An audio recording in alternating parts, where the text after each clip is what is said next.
अस्सलाम वालेकुम। Pakistan defence analysis में खुश आमदीद। आज से कुछ दिन पहले ट्विटर या एक्स पे पाकिस्तान एयरफोर्स के JF-17 थंडर ब्लॉक 3 रेडार के हवाले से एक बहुत ही इंटरेस्टिंग डिस्कशन, डिबेट या कॉन्फ्लिक्ट, आप इसको जो भी नाम देना चाहें, लेकिन एक सीरीज़ ऑफ मैसेजेस जो हैं इस हवाले से डिस्कस किए जा रहे थे, जिसमें JF-17 थंडर ब्लॉक 3 के कूलिंग सिस्टम के बारे में बात की जा रही थी। नेरियट का बनाया गया KLJ-7A रेडार बमुकाबला लेट्री का बनाया गया LKF-601E रेडार, इनके हवाले से बात की जा रही थी कि कौन सा रेडार बेहतर है। हाउएवर इन सब के दरमियान में एक ऐसा रेडार भी था जो इन दोनों रेडार से बेहतर हो सकता था। इसके अंदर कुछ बहुत ही यूनिक क्वालिटीज़ भी थी और पाकिस्तान एयरफोर्स भी इसको बहुत सीरियसली एक्वायर करने के मूड में थी। और यहाँ पर मैं लेनार्डो के बनाए विक्सन 1000E एसा रेडार की बात कर रहा हूँ। आई रिमेंबर बैक इन 2016-17 जब JF-17 थंडर ब्लॉक 3 के इंजन, रेडार, बहुत सी चीज़ों के हवाले से स्पेकुलेशंस अरूज पे थी। उस वक्त पे आइडियाज़ 2016 में लेनार्डो ने विक्सन 1000E ख़ास तौर पे पाकिस्तान एयरफोर्स के लिए शो किया था। इसके साथ ही ग्रिफो ई रेडार भी एक टाइम पे लेनार्डो की जानिब से PAF को ऑफ़र किया गया था। इवेंचुअली हम सब जानते हैं कि ये दोनों रेडार जो हैं पाकिस्तान की जानिब से सेलेक्ट नहीं किए गए थे और जैसा कि हम जानते हैं कि KLJ-7A रेडार का इंतखाब किया गया था। But I want to discuss कि अगर विक्सन 1000E रेडार का इंतखाब पाकिस्तान एयरफोर्स की जानिब से किया गया होता तो JF-17 थंडर ब्लॉक 3 अपनी कैपेबिलिटीज़ में कितना मुख्तलिफ हो सकता था।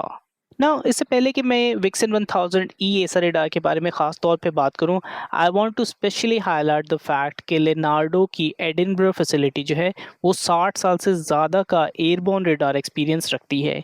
ये कोई नया प्लेयर नहीं है जिसने पिछले 7-10 सालों के अंदर रेडार मैन्युफैक्चरिंग करना शुरू की है। इनकी जानिब से जो है यूरोफाइटर टाइफून का कैप्टर रेडार डेवलप किया गया है, जो कि दुनिया के मैकेनिकली स्कैन रेडार के अंदर one of the best consider किया जाता है। टोर्नेडो ADV का AI-24 फॉक्स हंटर रेडार भी इन्हीं का बनाया हुआ है। हैरियर के लिए बनाया गया ब्लू विक्सन रेडार जो है उसने पहली बार रॉयल नेवी को एसा क्लास की कैपेबिलिटी से मुतारिफ करवाया था। और इसके साथ साथ ग्रिपन ई का रेडार रेवन ES-05 एसा रेडार, जो कि विक्सन 1000E का ही डायरेक्ट डेरिवेटिव कहा जा सकता है, वो आज स्वीडिश एयरफोर्स के अंदर और ब्राज़ील की जानिब से ऑपरेट किए जा रहे ग्रिपन्स के अंदर ऑपरेशनल है। तो ये ट्रैक रिकॉर्ड बताता है कि विक्सन 1000E जो है किसी अनटेस्टेड कंपनी का प्रोडक्ट नहीं था। इसके अंदर डेकेड्स ऑफ ऑपरेशनल रेडार का हेरिटेज मौजूद है।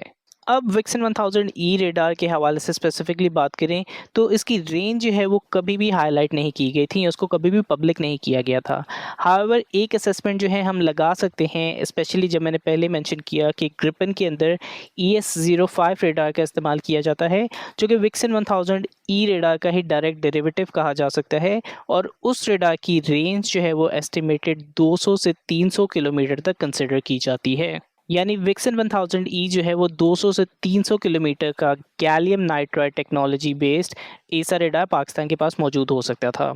इसके अलावा इसके अंदर एक्स बैंड का इस्तेमाल किया जाता है।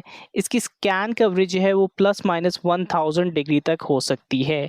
इसका वेट 215 kg तक है। और कूलिंग सिस्टम के बारे में जैसे मैंने शुरू किया था, तो इसकी कूलिंग सिस्टम जो है वो हाइब्रिड कूलिंग है, यानी ये लिक्विड और एयर दोनों का इस्तेमाल कर सकता है।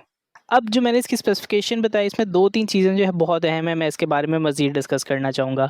सबसे पहले ये जो ±100 डिग्री वाला पॉइंट है ये इंपॉर्टेंट है, और इसके बारे में अगर थोड़ी सी और डिस्कशन करें तो स्टैंडर्ड एसा रेडार जो है वो फॉरवर्ड सेक्टर में स्कैन करता है। JF-17 थंडर ब्लॉक 3 का KLJ-7A रेडार भी गालिबन जो है वो सिर्फ फॉरवर्ड लुकिंग है, लेकिन विक्सन 1000E का जो है एंटीना वो रोल रिपोजिशनेबल है। मतलब एंटीना जो है वो फिज़िकली रिपोजिशन हो सकता है आगे भी या पीछे भी।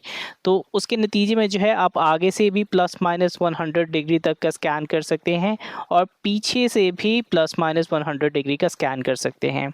इसका प्रैक्टिकली ये मतलब है कि मिसाल के तौर पे BVR इंगेजमेंट के अंदर जब आप मिज़ाइल फायर करते हैं और ब्रेक ऑफ करते हैं, यानी मिज़ाइल लॉन्च करके आप वापस की तरफ टर्न ले लेते हैं, तो नॉर्मल रेडार जो है मिज़ाइल के साथ कांटेक्ट लूज़ कर देता है, क्योंकि टारगेट जो है फॉरवर्ड सेक्टर में नहीं रहा है।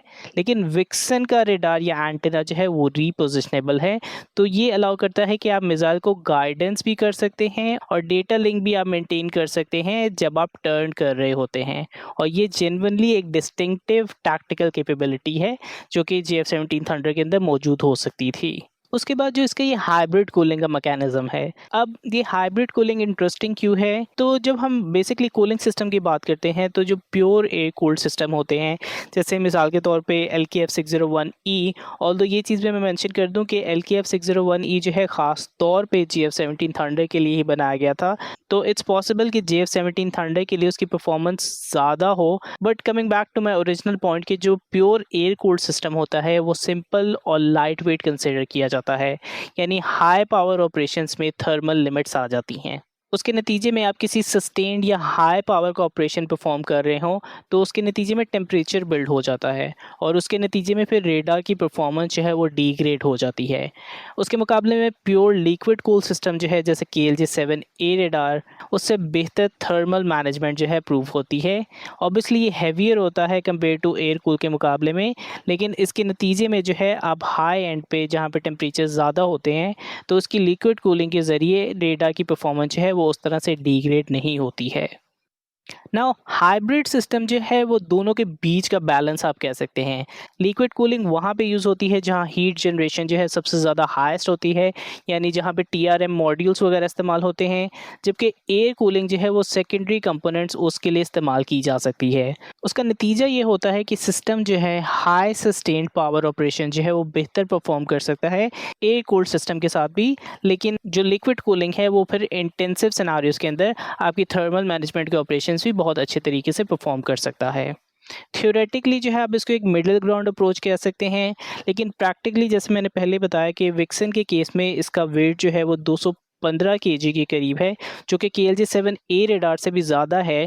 तो आई एम अज्यूमिंग कि इसके अंदर लिक्विड कंपोनेंट जो है वो एयर कूल्ड के मुकाबले में सिग्निफिकेंटली हायर होगा। तो एज अ रिज़ल्ट ऐसे 3 रीज़न हैं जिसकी बेसिस पे मैं कह सकता हूँ कि पाकिस्तान एयरफोर्स को विक्सन 1000E अपने JF17 थंडर ब्लॉक 3 के अंदर इस्तेमाल करना चाहिए था। इसमें पहला, जैसे मैंने मेंशन किया, इसका रीपोजिशनेबल एंटेना KLJ7A रेडार के मुकाबले में जो है ये शायद आपको सिग्निफिकेंटली हाई कवरेज फराहम कर सकता था, और इसकी रीपोजिशनिंग की वजह से जो है ये शायद आपके बहुत से एंगल्स बहुत अच्छे तरीके से कवर भी कर सकता था। ये रियल टैक्टिकल एडवांटेज था जो पाकिस्तान को उस टाइम पे हासिल करना चाहिए था। इसमें दूसरा एस्पेक्ट जो आ जाता है वो वेस्टर्न का ECCM यानी इलेक्ट्रॉनिक काउंटर मेजर का हेरिटेज कहा जा सकता है। लेनार्डो कंपनी का ECCM सूट जो है वो नेटो की जैमिंग, नेटो के एनवायरनमेंट्स, उन तमाम चीज़ों के अगेंस्ट डेवलप हुआ था। इस टाइम पे भी वेस्टर्न टेक्नोलॉजी जो है वो रिलेटिवली सुपीरियर कंसिडर की जाती है। तो I am assuming the fact कि अगर हमें वेस्टर्न ECCM सूट एक्वायर होता तो कंपेयर टू एग्जिस्टिंग सर्कमस्टांसेस के JF17 थंडर ब्लॉक 3 शायद बेहतर परफॉर्म कर सकता। और इसमें नंबर 3 जो है इसका कंप्लीट सेंसर पैकेज है। लेनार्डो की जानिब से पाकिस्तान के लिए सिर्फ विक्सन 1000E ही शोकेस नहीं किया गया था, ये पूरा का पूरा सेंसर पैकेज था जो कि पाकिस्तान एयरफोर्स को ऑफर किया गया था। यानी विक्सन 1000E के साथ जो है स्काईवर्ड, IRST प्लस E-स्कैन, IFF, ये कंप्लीट इंटीग्रेटेड सूट था जो कि JF17 थंडर ब्लॉक 3 के अंदर इस्तेमाल किया जा सकता था।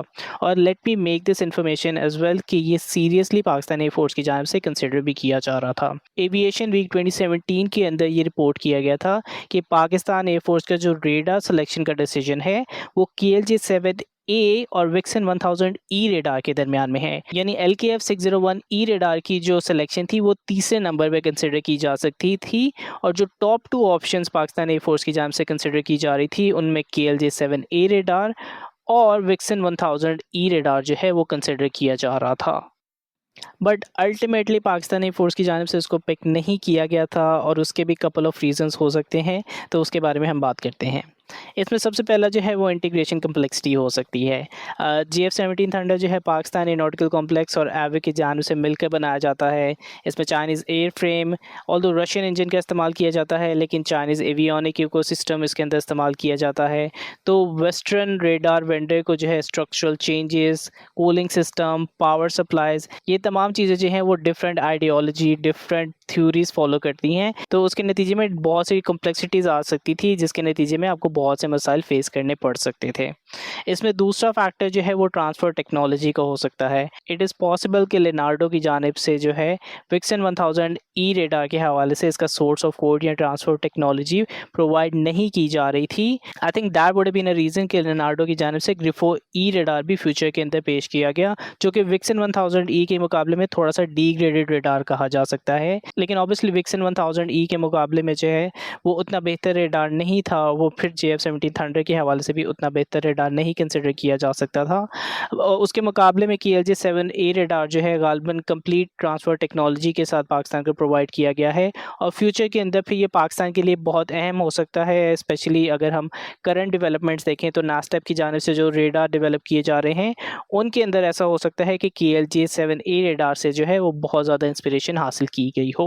उसके अलावा कुछ और रीजंस भी हैं जिसकी वजह से ये ना सेलेक्ट किया गया हो। एक तो ऑब्वियसली सप्लाई चेन वल्नरेबिलिटी आ जाती है। अगर आप जियोपॉलिटिकल सिचुएशंस को देखें तो अगर हो सकता है कि फ्यूचर के अंदर किसी किस्म का मसला जो है पाकिस्तान को फेस करना पड़े तो उसके नतीजे में आपकी सप्लाईज बंद हो जाएँ, जिसके नतीजे में JF-17 थंडर ब्लॉक 3 जो है वो एक तरह का न्यूट्रलाइज एसेट जो है पाकिस्तान एयरफोर्स के पास मौजूद होगा। और इसके अलावा कॉस्ट भी जो है वो शायद एक कंसिडरेबल फैक्टर पाकिस्तान एयरफोर्स की जानिब से कंसिडर किया गया हो सकता है। एक जो लास्ट फैक्टर है विच आई डोंट नो कितना रेलेवेंट होगा, लेकिन KLJ-7A रेडार के मुकाबले में इसका वेट जो है तकरीबन 70 kg ज़्यादा था। ये बात सही है कि JF-17 थंडर ब्लॉक 3 के अंदर जो है एक इम्प्रूव्ड इंजन का इस्तेमाल किया गया है, बट आई वंडर कि उस इंजन का इस 70 किलोग्राम के एडिशनल वेट से क्या फ़र्क पड़ सकता था, क्योंकि ऑब्वियसली फिर उससे आपके डिफरेंट सिस्टम्स भी रिलेटेड होते हैं और उस पर भी इम्पैक्ट पड़ सकता है। तो at the end of the day क्या पाकिस्तान एयरफोर्स के KLJ-7A रेडार की सिलेक्शन जो थी वो सही सिलेक्शन थी? आई वुड से कि ये प्रैग्मेटिकली जो है एक सही सिलेक्शन थी। इस बात में कोई शक नहीं है, जो पाकिस्तान ने लूज़ किया है उसमें एक ऐसा रेडार हो सकता था जो कि प्लस माइनस 100 डिग्री की स्कैन कवरेज और रिपोजिशनेबल एंटीना के साथ आपको आ सकता था। वेस्टर्न ECCM की कैलिब्रेशन जो थी वो आपको हासिल हो सकती थी, लेकिन उसके मुकाबले में एक ऐसा रेडार आपने हासिल किया है जिसकी परफॉर्मेंस जो है यकीनन वक्त के साथ जो है इसके अंदर इम्प्रूवमेंट आती रहेगी। और फिर इसके साथ जो है सबसे इम्पॉर्टेंट कि जो टेक्नोलॉजी आपने हासिल की है उसके नतीजे में अगर आप इंडिजिनसली अपनी डेवलपमेंट को फोकस कर सकते हैं या डायरेक्ट कर सकते हैं तो लॉन्गर रन के अंदर उससे बेहतर कोई चीज़ नहीं हो सकती। At the end of the day vixen 1000E जो है वो यकीनन one of the best radars हो सकता था जो कि JF-17 थंडर ब्लॉक 3 के अंदर ऐड किया जा सकता था, लेकिन this is one of the big what ifs जिसके हवाले से शायद हमें कभी भी आंसर देखने को नहीं मिलेगा। लेकिन ये कोई ऐसा रेडार जो आप पाकिस्तान एयरफोर्स के हवाले से स्पेसिफिकली इस्तेमाल करते हुए देखना चाहें, let me know in the comments. तब तक के लिए Pakistan defence analysis out. Good bye.